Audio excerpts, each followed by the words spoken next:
Ladies and gents, welcome to this week's episode of the Financial Pro podcast. Today, I have the man, the myth, the legend, that is Paul Mcgowan, with awesome branding. Better call Paul.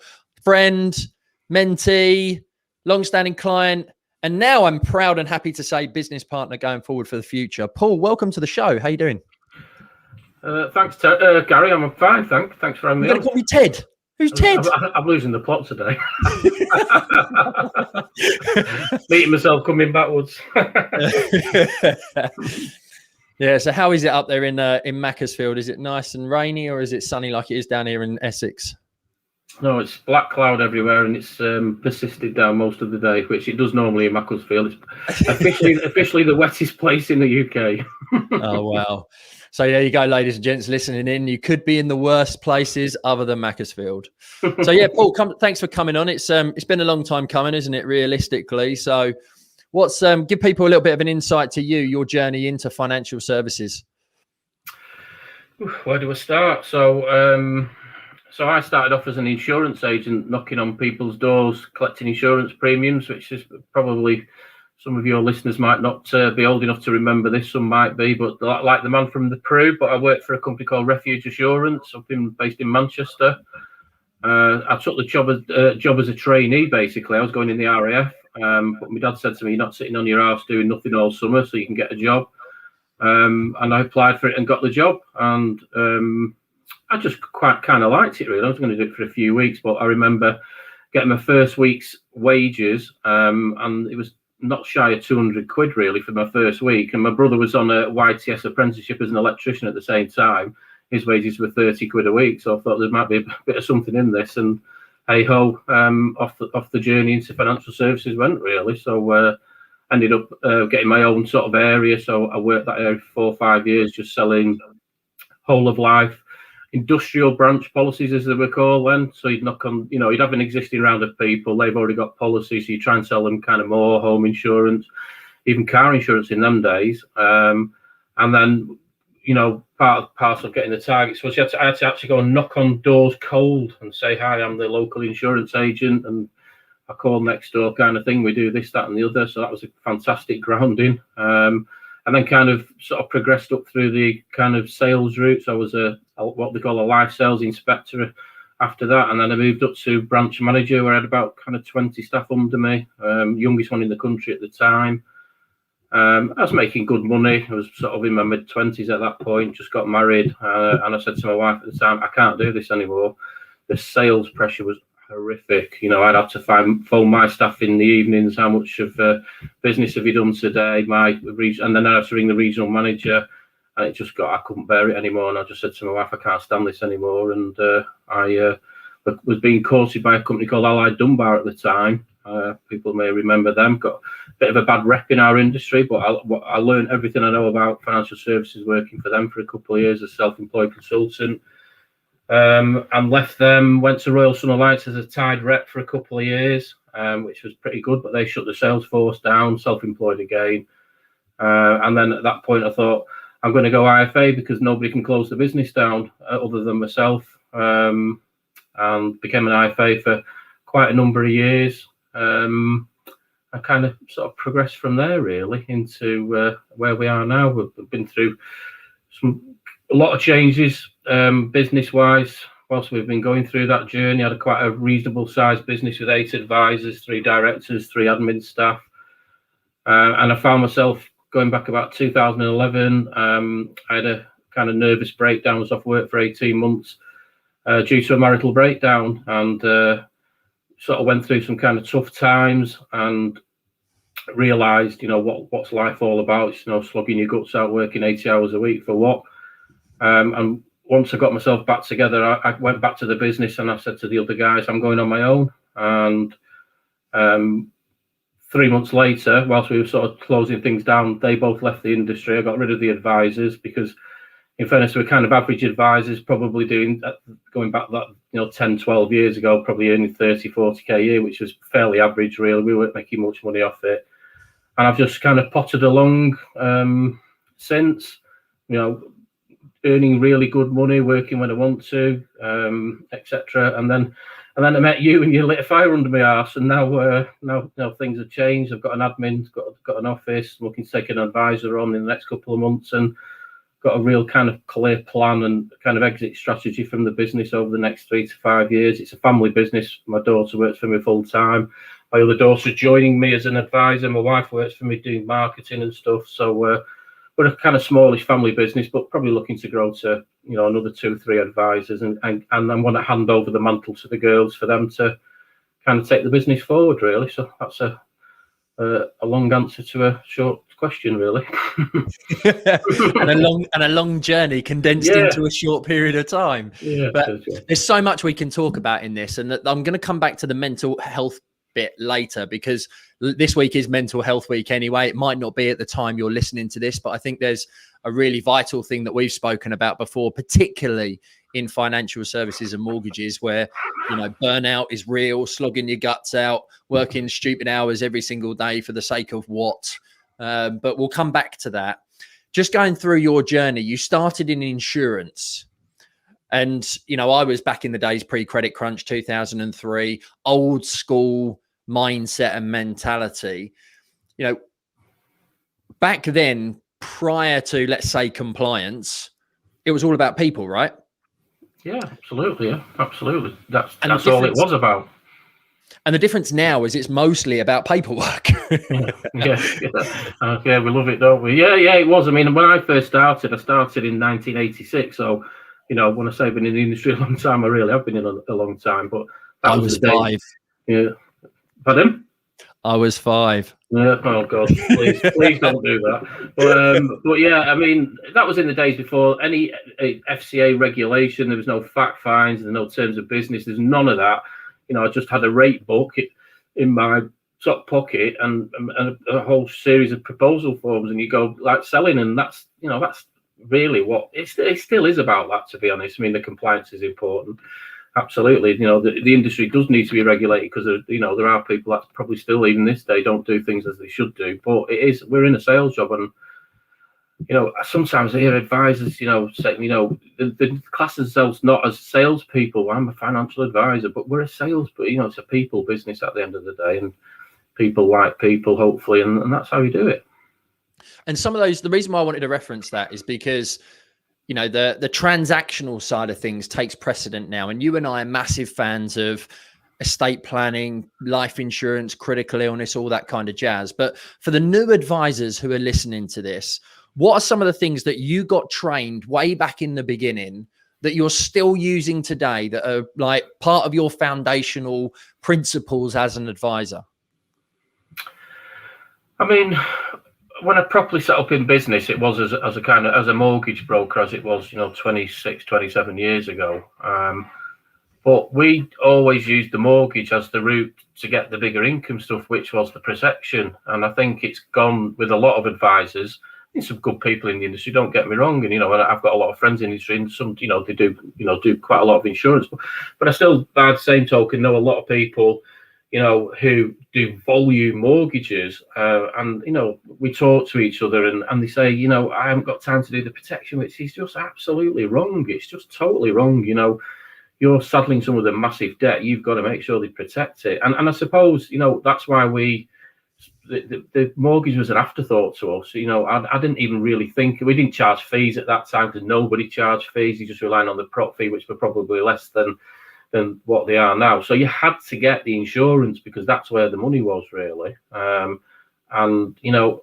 some of those old-fashioned kind of disturbance techniques I still use all the time. I'm quite happily have a meeting with husband and wife, and at Allied Dunbar, we were told to kill somebody, kill off the husband, and question the wife as to, for example, or the husband, vice versa, tended to be killing off a man if you're a man, kind of thing. But questioning their spouse about what do things look like now, and then husband would try and interject, and I'd say, I'd have a bit of fun with it and say, listen, just shut up, you're dead, you're not allowed to speak, etc.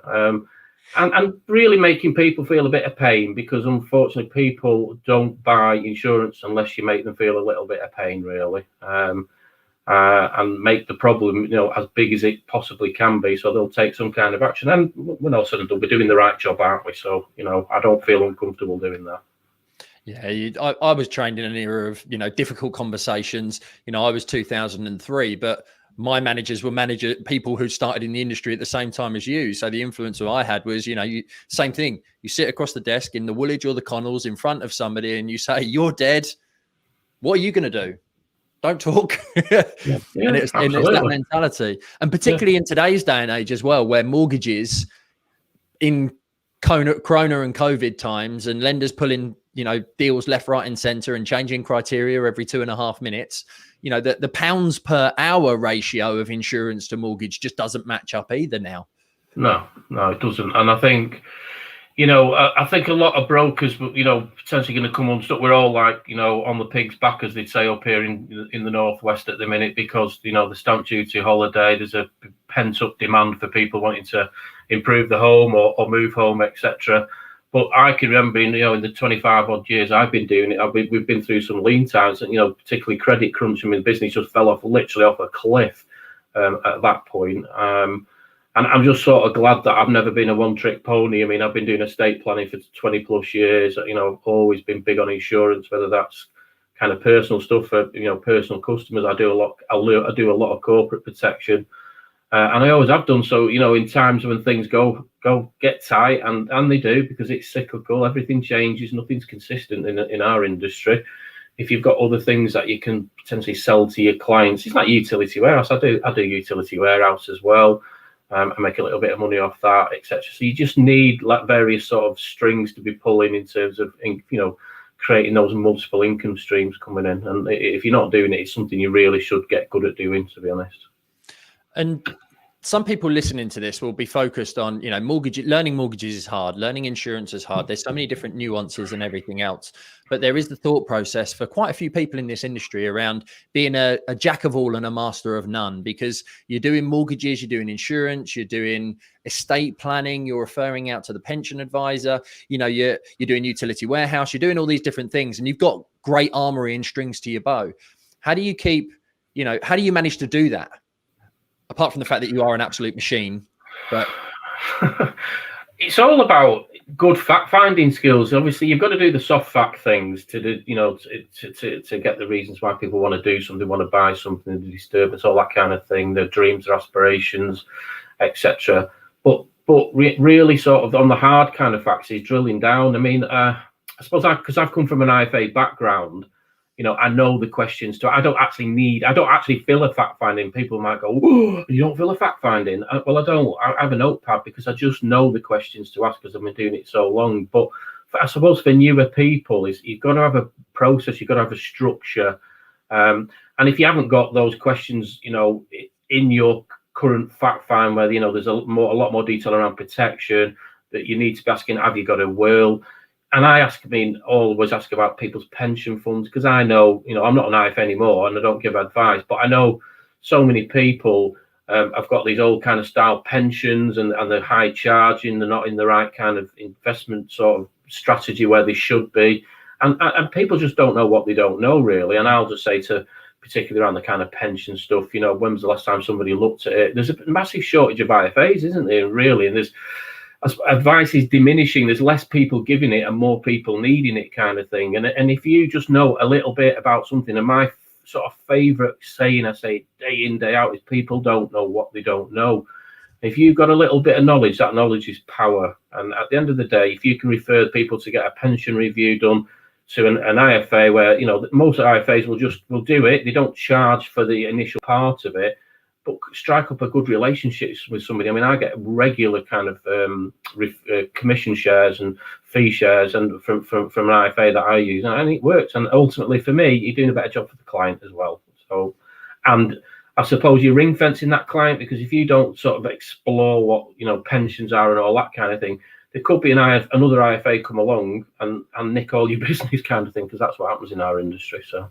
Most definitely. And that's one of the fears that people have, isn't it, on referring on, is that who's going to own the client and who's going to do, who's going to take responsibility for the advice and all that kind of jazz. But that's just a scarcity mindset. If you get good relationships with good people, which you've got loads, that's going to enable you to refer out, get kickback. It becomes mutual benefit. You get money for doing nothing just by passing on names and numbers here, there and everywhere. So exactly. I want to go back to...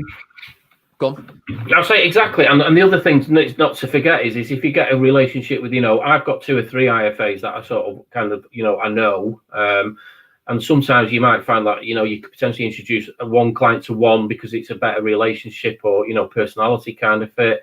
But also, a lot of IFAs don't do mortgages. So, you get a good relationship, they'll be giving you business back. So it's a win-win, really. Yeah, most definitely. And you said earlier, I want to switch gears to the business that you built before, where it all went a bit wrong and you ended up closing it down and sort of lost a bit of mojo with regard to that business and everything. What was what went wrong? Going back to the beginning of that journey, when you started that business, what did you do in terms of starting it? And what do you wish you had done differently? Well, I mean, I always say, and even talking to business people, I do a lot of kind of corporate protection and stuff, and I'm very generalist when I'm speaking to people. But, most businesses start on the back of a fag packet. And that really is kind of true. When I met a guy who joined Allied Dunbar at a kind of similar time, and we just started doing a bit of work together. And it just went from there, really. We didn't have a plan. We didn't have any structure. We didn't have any coaches. We didn't have anything. It was just back of a fag packet and off you go, and hard graft, to be honest. And I suppose what would I have done differently? In probably with the people that I've sort of brought into the business as co-directors, I would have done a lot more due diligence on them, to be honest. But when you're entrenched in running a business, you're not looking at all, what's going on, who's writing that so much business, what role have they got in the business. And I kind of found myself I've always been a real go-getter. I love networking, I love meeting people, and all of the advisors we brought into the business, I recruited every single one of them. I trained them. It was me doing the training and competency.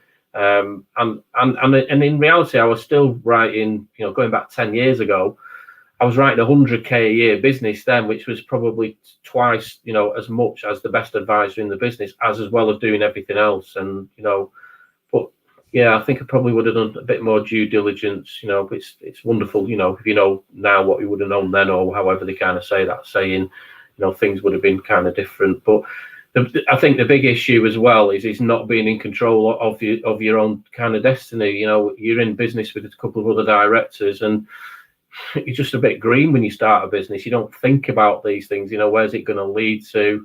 What's the plan? What's the plan? Are we going to realize the money out of this business at some time in the future?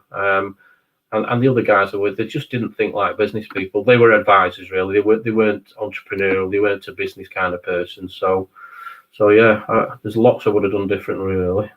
But that's the same for quite a lot, isn't it? I made exactly the same mistake in my business when I started in 2006. And I'm extremely fortunate, as I've said many times before, to have my dad who's been self-employed along with my mum for as long as I can remember, 50 years more than likely now. But even then, I still managed over 10 years to build a business that I absolutely hated, that kept me trapped, 3 days after my first daughter was born and all that kind of jazz. And it's exactly as you said earlier, you don't know what you don't know. And you can be the best broker in the world, the best insurance, mortgage, IFA, will writer, whatever. But you've done all the CPD. But how much CPD have you done on running a business? How much and that's the thing, isn't it? Yeah, none at all. None at all, really. I mean, obviously, having met you and, being coached by you and all that kind of thing, it just, you look at business in a completely different way. And you get your processes right. You plan. You think about stuff. Everybody tries things and things don't work. But I don't let things knock me anymore. Really, it's just you try something, it doesn't work, you try something else, kind of thing. But it's having a plan to work to, and having goals is massive. Absolutely, you can't underestimate having goals to look forward to, short, medium term, long term, etc. I'm big on the vision board. I'm sat here in front of my laptop. I've got pictures all around me of Spain. I'm learning Spanish at the minute. I'm looking to move to Spain next year full time to live and continue working. But yeah, all of that, having somebody you can talk to who's in business, and the whole thing we do in the coaching group where you can speak to other people that are going through similar issues as you. And sometimes you can try and reinvent the wheel and go off on a complete tangent for weeks, months, and speak to somebody and said, and it's happened within the group, and they've said, well, I've already done that. It didn't work. And he's like, well, yeah, I wish I'd have asked you because I wouldn't have spent weeks and months doing it, kind of thing. So yeah, it's not to be underestimated. Don't go it alone. It's really important. Yeah, and that's going back to your business before. That was the stuff that you didn't have effectively, and the same way I didn't made the mistakes of thinking you could build a business effectively and efficiently, which you can, but something I think will always end up breaking at some point in time unless you get the help, the support, the coaching, the mentoring, the guidance, and everything else. And what was the big moment for you when you realized in that business that you had to get out? What was the light bulb? What was the trigger? Well, many things really. I mean, the fact that I was off work for 18 months. I mean, I don't mind talking about depression because it's not talked about enough per se, but particularly with men. Men are really good at hiding things and all that kind of, and that was me really. I suppose I was a busy fool running around like an idiot doing sort of 80 hours a week, probably wasn't there as much as I should have been for my family. There were other reasons why my marriage broke down, but, sat contemplating that. And I was in a position really for a good 12 months where I couldn't think about anything. I couldn't even get out of bed for weeks and months at the beginning of that kind of journey. And, went through counselling and CBT, and I was on antidepressants and all that kind of stuff. And, I don't say this for people to feel sorry for me. I've come out the other end of it and I'm a much better person for it. But, as I started to get better and started having time to sort of think about things as to why, I suppose quite deeply, why did I end up in that situation? And as I say, it could be for various kind of reasons, but it really was work stuff. A lot of it, I was just, working 12 hours a day, Monday to Friday, sometimes doing Saturdays. I wasn't getting to eat my tea till kind of 10 o'clock at night. And, I'd miss my girls' sort of bedtime and all that kind of stuff. And I thought, I'm not, being beholden or a servant to anybody going forward. And I just knew if I went back into that, I mean, they really missed me. They wanted me back in that business, and to the point where they could have got rid of me. To be fair, because I was a third shareholder, they could have made things really difficult. But they were supportive at the time, and I'll give them that much, really. But I thought, if we go back to the same way of doing things, we're going to end up back in the same position, and I'm not going down that route, kind of thing. So that's why I made the decision. It was about, if it wasn't working, then what's going to change to make it work? And there was nothing that would change that. So, I just thought, well, I'm a financial advisor. I know what I'm doing. If I've got, you haven't got overheads, you haven't got staff, all that kind of thing. I can sort of part-time it and earn sort of 5k a month just playing around at it. And that's, I didn't have many outgoings. I've never been a big one in debt, and I could live. And that's what I did. Plodded for a few years, really. Yeah. So okay, I actually thought the divorce and everything else was after you had ended with that business. I didn't realize it was within and part of the same era and journey, shall we say? Yeah, all kind of happened at the same time, really. Yeah. It's a lot to go through, isn't it? Massively. Well, yeah, it is. Yeah. Yeah, and going to all the people that are listening, because as I say, mental health is such a big thing, and you are really open about the depression and the CBT and all that kind of side of it. What was going on before you realized that point then, rather than actually that defining moment? What was going on before that? You've said working too many hours. Almost, let me reflect that question actually. What would you do? What would you say to other people now to be careful of so that they don't go down that same path? That's a better question. Just be conscious of, I suppose, of how you feel as a person, because I think we all know if you're sort of heading down that road, it's the irritability, shouting at your kids, being a narky git with people that you work with and stuff like that. It's those kind of little out of character experiences that become more and more. And I didn't recognize them to the point where it's just that one day I was sat at work. My marriage was breaking down at that point, and I was sat at work and I just completely went into meltdown. I was trying to key a mortgage application and ended up having a massive panic attack and started crying, and I just had to walk out of the office, and that was it for 18 months. So be kind to yourself, recognize the signs because they're there. You might not realize it, but they are there, and just be kind to yourself and take a bit of time out. That running around like a headless chicken, you know, you will get to burnout. You can't do that consistently all the time, you know. And that's like me. I don't start work on a Monday morning till 10 o'clock. That's kind of my treat to myself, and that's, you know, it works for me. And you know, I've told you this before, kind of thing. And however, I still work on a Saturday morning sometimes. If you know, I've got to catch up. I don't mind working on Saturday morning because the phone's not going all the time. I've not got countless emails coming in. So, but yeah, recognize things and look after yourself physically. You know, I know you're a massive exponent of looking after yourself physically. I do. You know, I'm not like you banging out weights and stuff, but I do exercise. I look after myself. I walk my dog. You know, and spend a lot more time with my family than I ever did. Going back all those years ago. So, and if you're feeling a bit of overwhelm, you are overwhelmed. So just take a back step, really. Yeah, and it's so easy in this mortgage industry, realistically, especially at the moment. You've got to make hay while the sun shines, but you've equally got to give yourself that opportunity to rest, recuperate, and recover. And if that's, like you say, starting at 10 o'clock, working flexibly around the hours that you want to. I know there's plenty of brokers who are doing that currently, but there's plenty of others who are still working 12, 14-hour days with teams. And that's just crazy and insane. It's like, you've got to be giving yourself that time. The whole point of having a business is to give yourself time as well as income and money and lifestyle.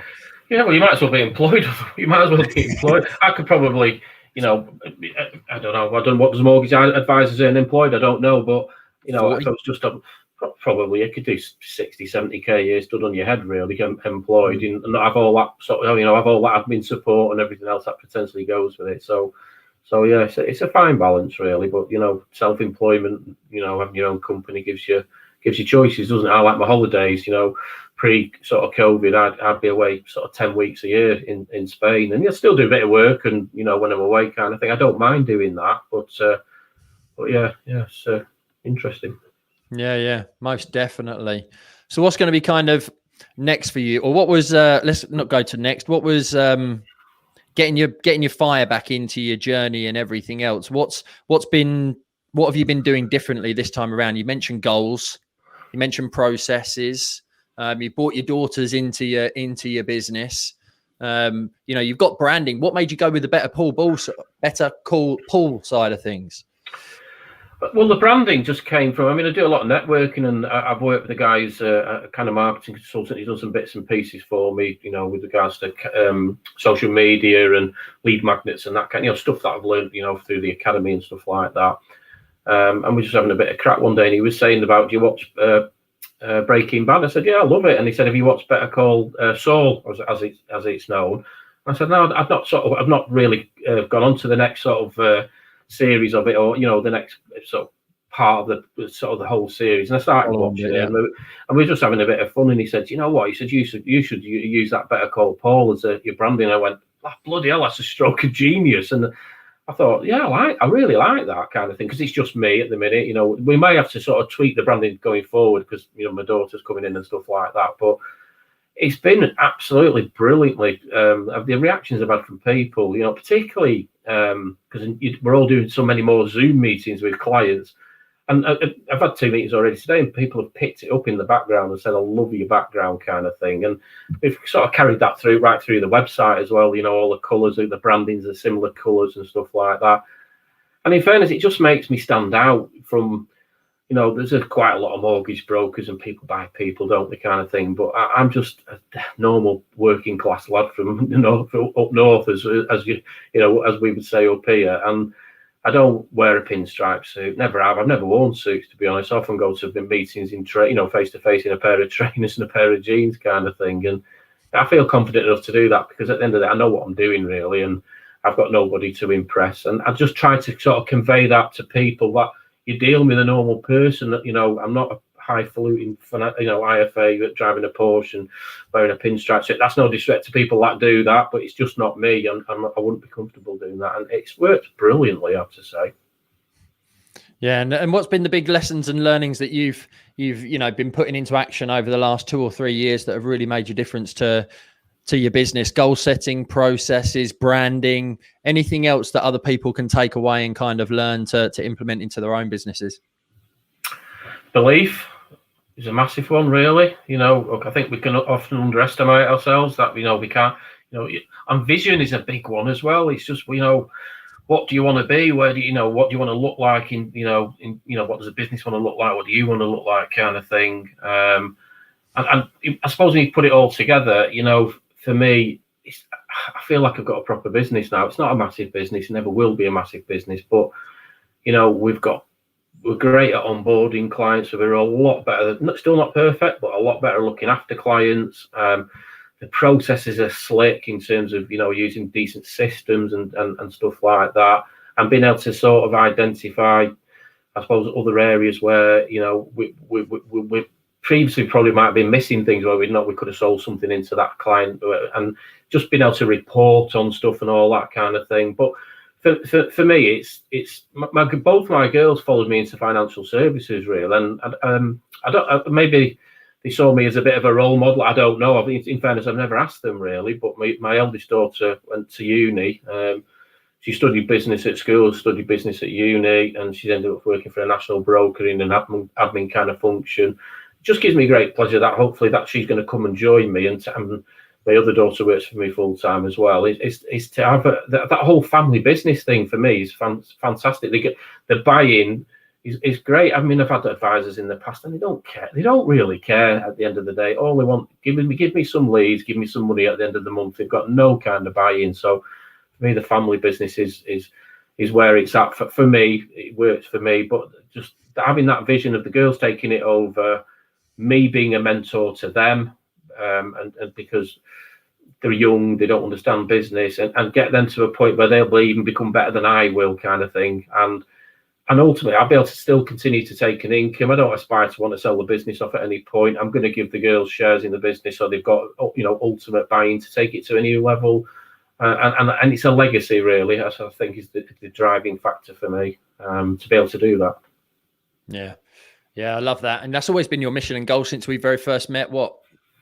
18 months ago now, realistically, isn't it? So yeah, that's slowly but surely coming to fruition as you bought one on, you're bringing your second one on in the not too distant future. So, and then you mentioned you're going to go abroad and live in Spain. Is that what does the future hold? Yeah, it is. I mean, I think a lot of people might have, we've experienced this pandemic, for good or bad, it doesn't matter. It's been life-changing for kind of many people. I mean, I haven't seen my parents properly for, 12 months, etc. And what's gone on has probably sharpened my sort of focus in terms of, where I want to be. I want to be where I want to be earlier than I did, if you'd have asked me this 12 months ago. But I love the sunshine. I'm not from a sunbathing point of view. I just like to open the curtains in the morning and see sunshine. And as I get older, I feel like I need that more in my life, really. And it's been my goal, since I was in my 20s, really, to live abroad. And that's all going to start this September.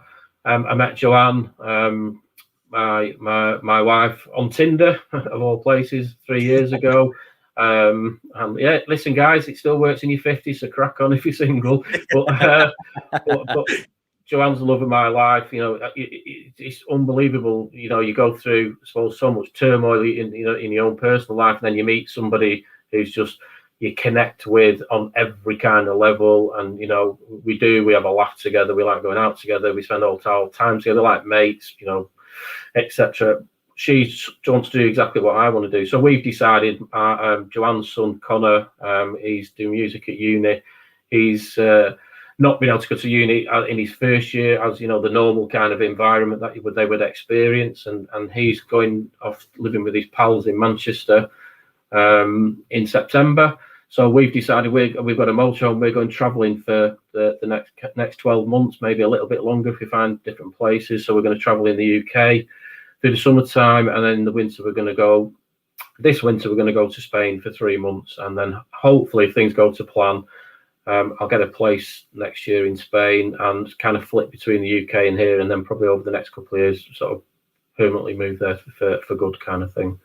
And it's something I've always wanted to do, and it's important to have those goals in your personal life as much as in your business life, in my opinion. It's what keeps you ticking, and I've wanted to go do that camper van experience for many years, and I'm actually going to be doing it. So I'm going to be sharing loads of stuff on social media, and I'm going to do some blogging and stuff like that, and it's great to be able to, it's so unique in a lot of instances that we can do our job, but not be stuck at an office. I can be at the beach at 5 o'clock in the evening after working all day kind of thing, and move around and still continue operating as normal. Really, I suppose the pandemic taught a lot of people is we can exist in this online kind of world, really, and it's massively upped my business in the last 12 months in terms of turnover and profit and everything else. So it's been a good thing for me, really. Yeah, likewise. There's lots of negativity that's come out of this, but we've 300% up based on pre-pandemic and everything else, and it's just about, like you say, taking the opportunities while they're there. I'm so glad that I set up the business to work remotely in 2019, and you've done the same kind of thing. It's the joy of the financial services, isn't it? Being able to work from absolutely anywhere in the world, providing you've got a Wi-Fi connection without one of them getting screwed. Yeah, absolutely. Why not? Whilst I'm young enough, I don't consider myself old in terms of how I think about things, and I'm fit enough to do things. Well, why not? There's nothing worse than wishing you'd have done something, and then you get to a point in your life where you can't do it, whether that's for any kind of reason. So I'm just going to do it, and hopefully it'll all work out okay.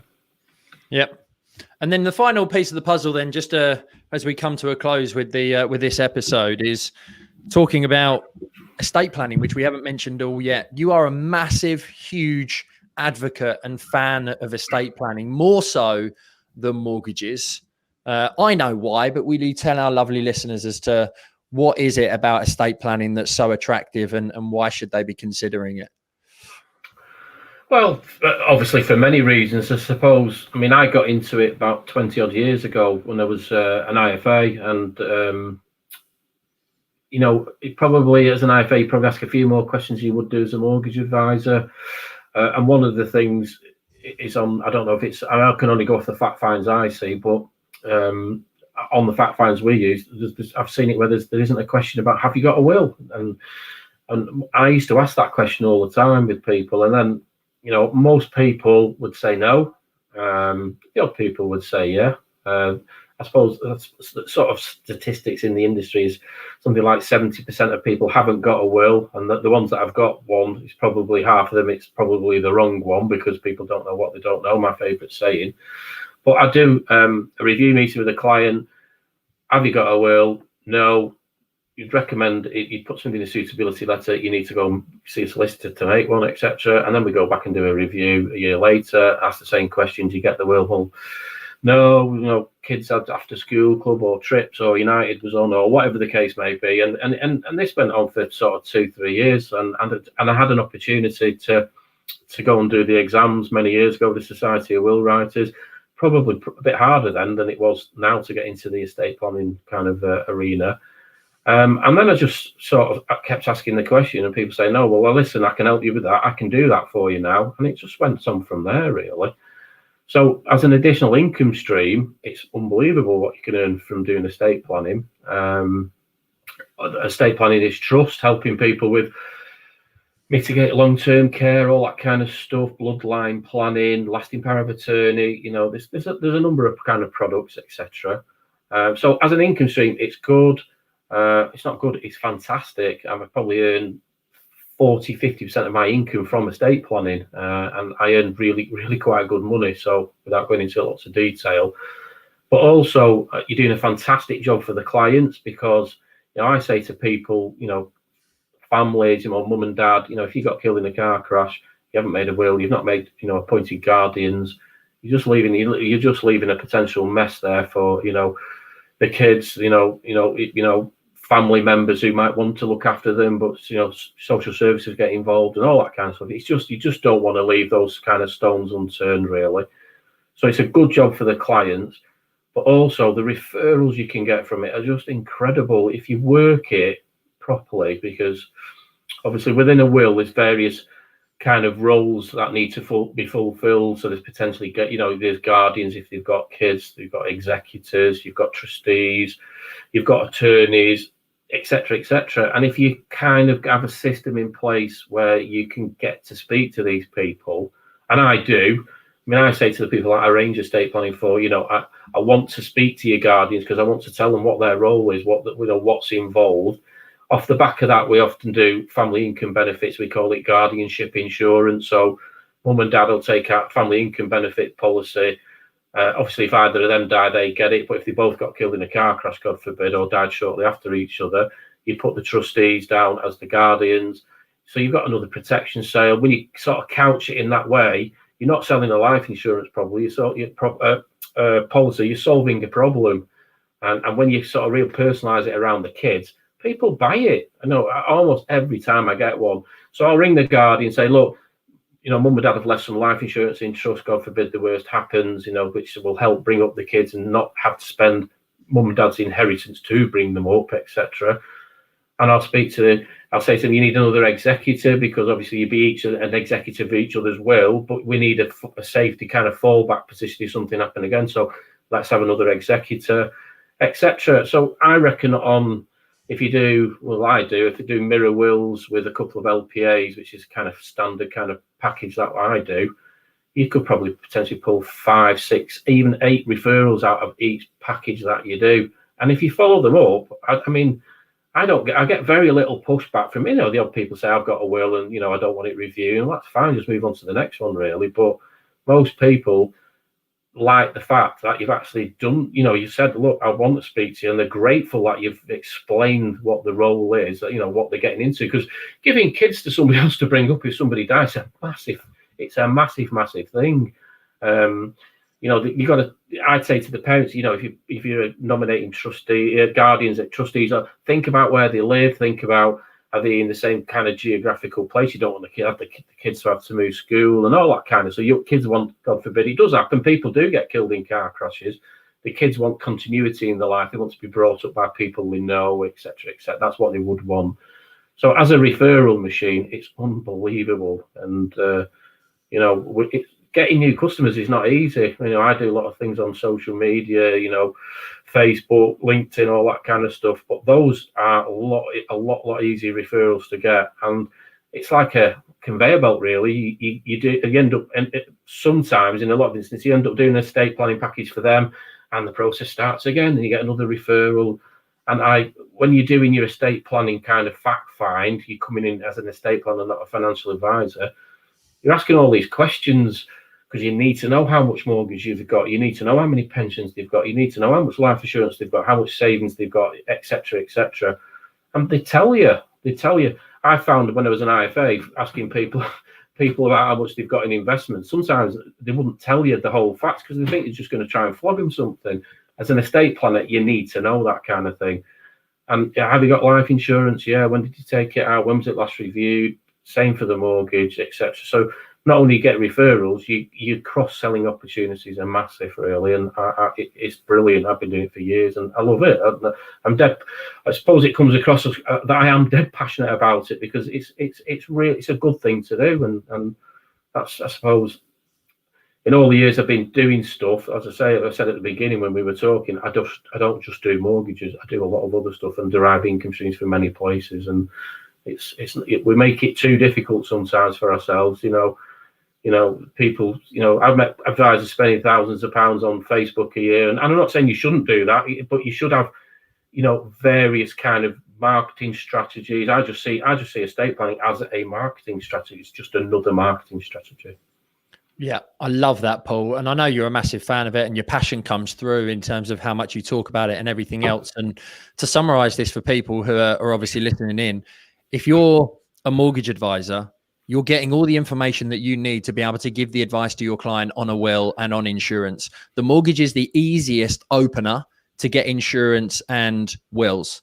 If you're doing insurance, it's a hard thing to go in for cold, because everybody needs it, but no bugger really wants it, and you don't get anything tangible for it. It's not like at the end of the journey you get a house. With estate planning, it's a need, but it's also a want when you have the right conversation, and that feeds into the insurance 100%. And people will tell you more than they'll tell your IFA, as they've just said to Paul, but also you'll get the referrals and the recommendations, which, you might get a referral for mortgage, and you'll get ad hoc ones throughout the course of the year. Insurance, most people, I would assume, from the conversations that I've had, don't follow up with the trustees as much as they should to get the referrals that way. But wills, it's an easy in because you should speak to the executors. You will speak to the trustees and you just say, look, have you done this in your own circumstances? When was it last reviewed? And the thing is I've calculated my numbers from will writing, and it's going to be another 6-figure income that we can add to the business. It's going to ring fence the client, because will writing, much like insurance, much like IFA, is about the person you're speaking to, not the transaction like a mortgage is. And it's about how you can speak to clients and customers more consistently. Much better to sell 5 things to one person than sell 5 things to 5 people, because then you'll make more money and your business will be more profitable. Do you agree, Paul? I do. I remember listening to you say that on a podcast, some time ago, selling 5 things to one person than the other way around. And it's true, really. It is absolutely true. Maximizing maximizing the opportunity with each client, but also, let's not get away. You're doing a good job for people, and that's not to be overlooked, really.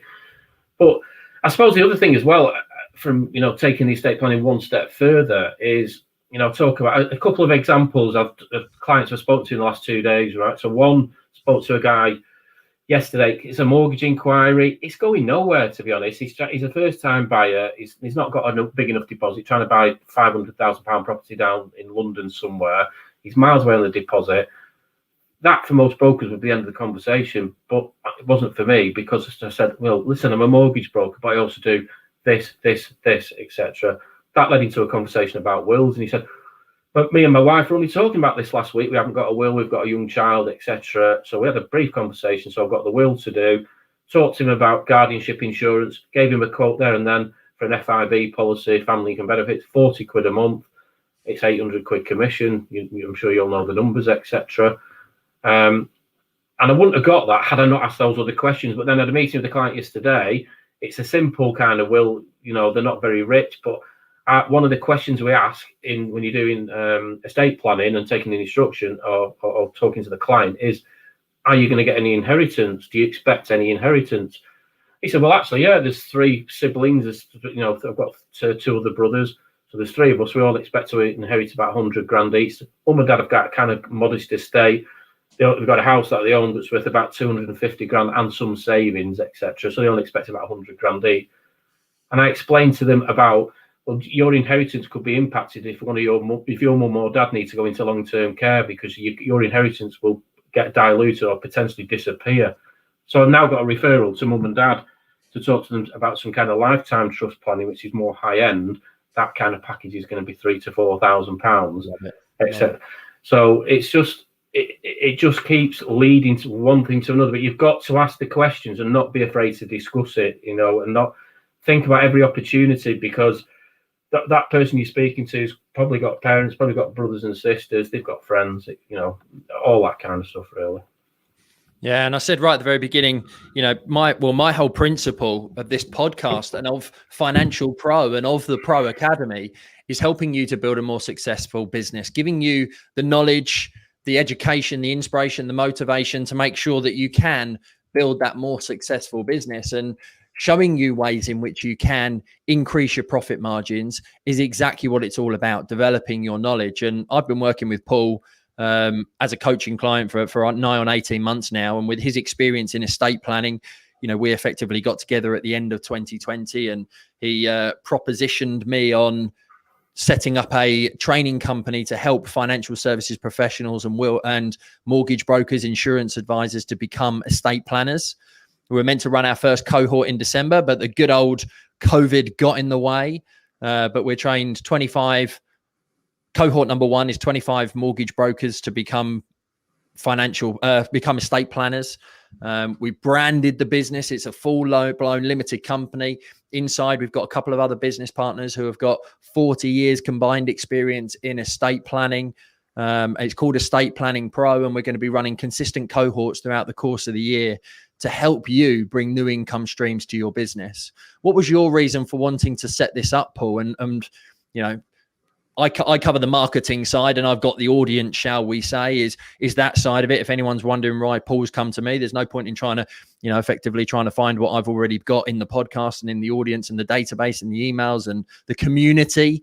of thousands of financial services professionals. But what made you want to start this idea and then speak to Stephen and Charlotte, our other business partners, and then come to me and make this a real life thing? What was the goal? Well, obviously, never going to hide the fact we're going to make some additional money from it, and that's important as well as I'm getting older. From a pension planning point of view, because money that I do potentially get from that's going to go into pension funding and stuff like that. But I suppose in reality, I still speak to so many mortgage brokers. I'm part of the Mortgage Pro Academy as well, and that I have quite a bit of banter online and with people, and there's so many people don't do this. Really, and I really do think that they're missing a trick. And there's millions of people in this country still, after all the years that people have been able to make wills, 70% of them still haven't done it. So the reason being is there's not enough conversation around it, and solicitors, people say, it's an objection sometimes. It comes up, my solicitor can do it, etc. Well, they can. They'll probably charge twice as much. Your mum, husband and wife will have to have a day off work to go and sit in their office, kind of thing. So, we can deliver it in the comfort of their own home at the time that suits them, etc., etc. But genuinely, to help other brokers or financial services people to see it as an opportunity, it can be a tough business. I've been through the tough times, and I'm sure some of the listeners here, there's people that probably listening to this have been in the industry as long as I have been. But there's no magic bullet really. It's just, what works really. And there's enough people out there, and it's not going to affect my income, and to be able to help other people sort of expand their kind of business. And it's got to be good. Surely it's got to be good for the community. It's got to be good for the industry. If more people are getting better at the jobs, they're not just a mortgage broker. They've become a more rounded individual, and ultimately the clients are getting a better job. And if more people get wills, well, that can't be a bad thing as far as I'm concerned. Exactly that. And that's the whole principle. Transform your life and your business at the end of the day. You've got to learn a little bit more. I started training and mentoring people in financial services, everything that I know, building more successful businesses, because there is so much opportunity. There's so much business. There's huge protection gaps. There's huge estate planning gaps that we can all win when we work together, collaborate, and effectively, help our clients to get better results. And we can all earn a decent income as off the back of that as well. So if you do want to know anything more about our next cohort, we run a 3-day training course every single quarter where we teach you how to become estate planners, how to sell efficiently and effectively, how to understand the ins and outs of setting up a will and proper estate planning. I'm there, Paul's there, our 2 other business partners, Stephen and Charlotte, are there. You can find out more information by going to the financial-pro.com website. We'll put a link into the show notes for you. But you can register your interest. Either Paul or myself will be the ones having the conversations with you. Be great to welcome you onto the 3-day training. And then if you want to work with us as your network going forward in the future, we have put together, with our partners, the best proposition in the industry that is going to help to bring that other income stream into your brokerage and your business and set it up successfully. Anything you want to add, Paul? No, yeah, just get in touch with us if you like. I mean, one of the other things I do enjoy is mentoring people. I suppose I've never seen myself as a mentor because it's a title. What does that kind of mean? But what I've been doing sort of through the kind of lockdown period, the people that went to get on the course last year, I've had numerous meetings with people. I've given them my time to sort of teach them how to do it. It's all right having all the knowledge. Knowledge is power, but being able to actually apply it and put it into terms where a client understands it and get the client to buy the solution. That's a skill in itself. And I've got 2 mentoring calls this week with people that are in the first cohort. And actually, I really enjoy it, and I think they enjoy it as well because I get mega good feedback, and people are really kind of chuffed at the end of the hour or the couple of hours that we spend, and they're genuinely sort of chuffed that I've gone out of my way to help them, kind of thing. So I do enjoy the mentoring side as well. I just thought I want to get that in as well, really. Yeah, most definitely. It's awesome helping others to achieve more results at the end of the day. Same reason I love coaching and working with you, because you take massive action, you've learned, you've implemented, you've built a better business, and it's been awesome getting to know you and now being business partners with you over the last 18 months. And now over God knows how long in the future. So yeah, thanks very much indeed for coming and sharing your words of wisdom with us today, Paul. If anybody wants to go and find you or connect with you, obviously they can find Better Call Paul, but do you hang out on any particular social media channel for anyone? If from a business point of view, you're probably more likely to see me on LinkedIn. We do get quite a bit of stuff out on Facebook, but LinkedIn, you'll see a lot. I do a lot of content on LinkedIn, so connect with me if you like, and happy to have a chat with anybody. Nice one, Paul. Thank you very much indeed. This is the Financial Pro podcast. What does pro mean to you? Doing a good job for your clients, really. That's pro for me, really. Doing the best job you can do for your clients, and don't leave stones unturned, and don't leave business on the table, because you're doing a disservice to yourself and also to your clients. Love it. 100% concur and agree. Cheers, buddy. Really appreciate it as always. Thanks very much indeed for everybody who's tuned in live and listening back on the podcast. There's over 150 episodes for you to go and get your teeth back into. So make sure that you go back to episode number 1. You start from the beginning, come on the journey with us. You'll learn how to increase your lead, sales, profit and time, build a more successful business, have more fun, delegate, let go to grow, and ultimately become a financial pro. Have a fantastic day.